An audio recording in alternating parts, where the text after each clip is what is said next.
Tax credits for school scholarships, debated in the Senate Education Committee. Coming up in the cloakroom.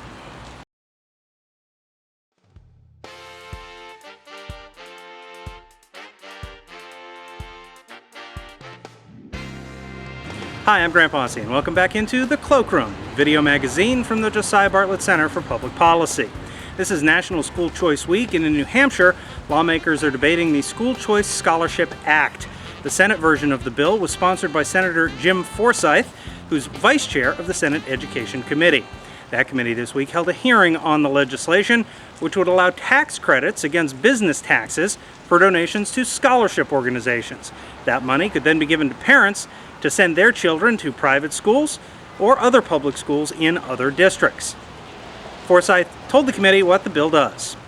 But this program is designed to give a tax credit against business profits tax or business enterprise tax if you donate towards a scholarship organization. The amount of the tax credit is 90% of the donation. That's a change from the original published version. And then the scholarship organization can give out scholarships that average of $2,500. They could give out less for students who don't need it as much or whose tuition is lower, or they could give out more, but it needs to average to $2,500.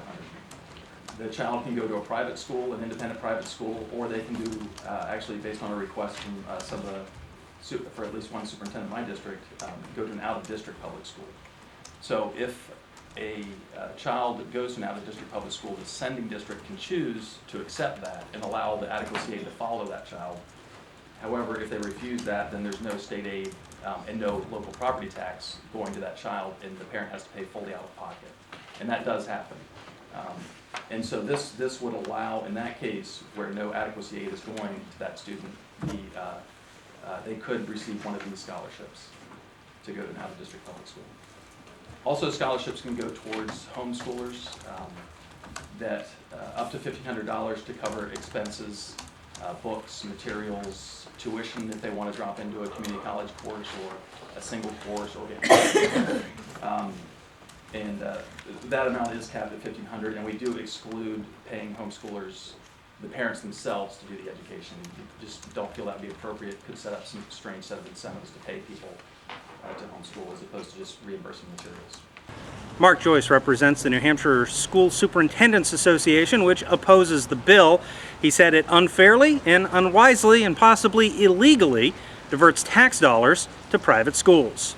We believe that it is poor public policy, that it is based on misleading and inaccurate financial information, and that it will likely cause a series of legal and critical operational questions that have not been addressed by the legislation. As had been previously identified, for well more than a century, public education has been seen as a public good in our country, and particularly so in New Hampshire. And what defines that public good is that it is of general benefit to all citizens, whether they have children or not. But particularly in New Hampshire, it gives the authority to use public funds to provide for that public purpose. In that case, only if the public retains oversight of their public funds. Why we believe this is poor public policy is because this bill seeks to establish a state-sponsored program that will redirect public resources to clearly privately controlled organizations, who are then charged with serving a public good, but they are not publicly controlled. In fact, in our last section, I don't believe there's transparency or public oversight to any degree. This violates more than a century of practice and is clearly at odds with what makes New Hampshire somewhat unique, and that is our total reliance on public oversight and local control and full transparency whenever it involves public money.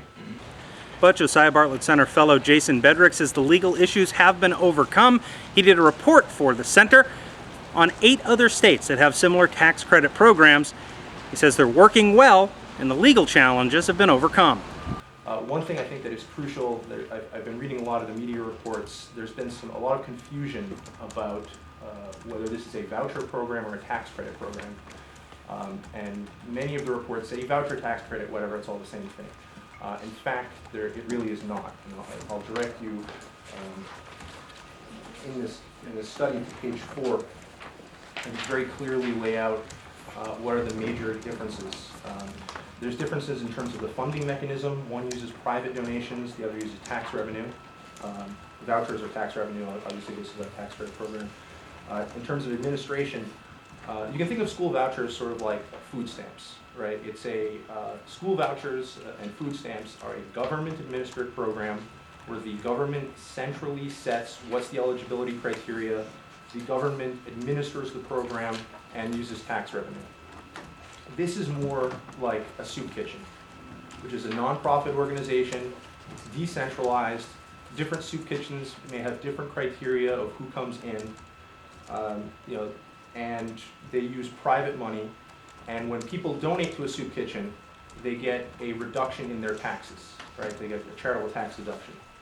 We don't say that just because those people get tax reductions that we're now talking about public money.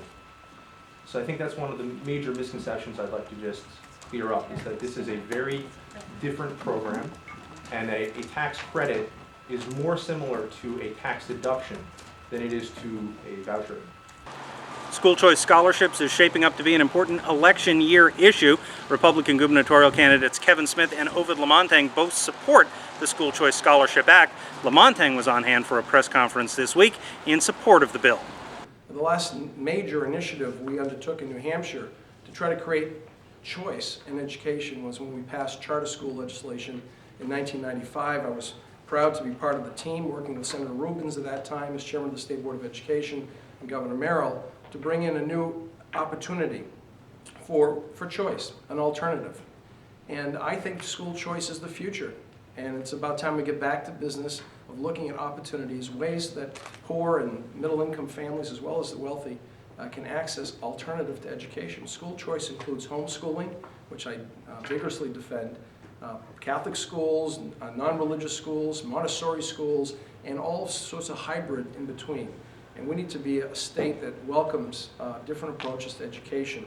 I'm sure that Senator Forsyth and Majority Leader Betancourt would agree that this legislation is very important, but it's a baby step, a very important baby step in the right direction, creating more opportunity for school choice. And I'm here to stand with them as a former teacher. I taught social studies and physics, as a former chairman of the New Hampshire Diocesan School Board, which oversees the Catholic schools for 5 years, and chairman of the State Board of Education. Businessman Alan Schaefer wants to set up a scholarship organization to benefit students who need a choice. I'm a new business in New Hampshire, and I want to become a scholarship organization to serve the children according to the mission and vision that we have developed of opening new opportunities for children.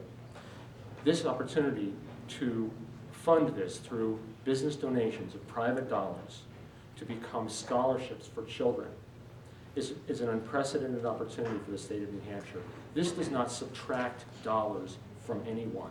It does help our budget in a modest way, but its purpose is to actually infuse investment of dollars and personal investment into the education process, because $2,500 will not buy everyone a full scholarship.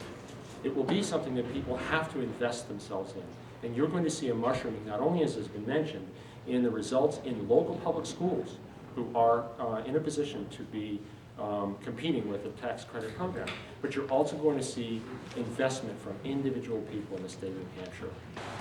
A companion bill is already making its way through the House. The only difference, the House bill does not have means testing for scholarship recipients. The Senate bill does. Both versions move forward this week. You can have your opinion on this issue on our website, newhampshirewatchdog.org. Take the New Hampshire Watchdog poll. Should New Hampshire adopt school choice scholarships? I'm Grant Bosse. Tune in next week. Thanks for joining us in the Cloakroom.